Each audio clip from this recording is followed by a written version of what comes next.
بات اور بینا، مجھے لگتا ہے کہ تم دادی بننے والی ہو۔ کیا؟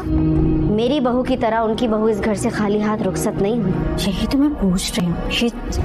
اسے کوئی بہت بڑا صدمہ پہنچا ہے۔ ایک میری بھابھی کی بہو ہو، اس حیثیت سے اپنی پھپھو ساس کے گھر پہلی مرتبہ آئی ہو۔ جینون بے ہوش ہے یا کہیں اپنی ماں کی طرح ڈرامہ تو نہیں کر رہی؟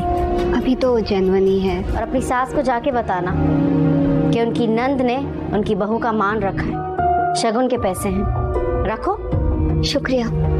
دانیہ کو لے کر جب اس کے میکے جائے گا تو وہاں اس کی ماں اس طرح سے بیہیو کرے گی جیسے کہ وہ صرف ولید کی پھپھو ہے، اور دانیہ کے ہاتھ پر پیسے رکھ کر طنز کرنے سے باز نہیں آئے گی کہ تمہاری ساس نے میری بہو کو خالی ہاتھ بھیجا، لیکن میں ان کی بہو کے ہاتھ پر شگن کے پیسے ضرور رکھ رہی ہوں۔ دانیہ کو اس بات کا اتنا دکھ ہوگا کہ وہ بے ہوش ہو جائے گی۔ جیسے اس کی ساس ڈاکٹر کو بلائے گی تو ڈاکٹر اسے خوشخبری سنائے گی کہ وہ داتی بننے والی ہے، اور یہ خبر سنتے ہی بینا کے پاؤں تلے سے زمین نکل جائے گی۔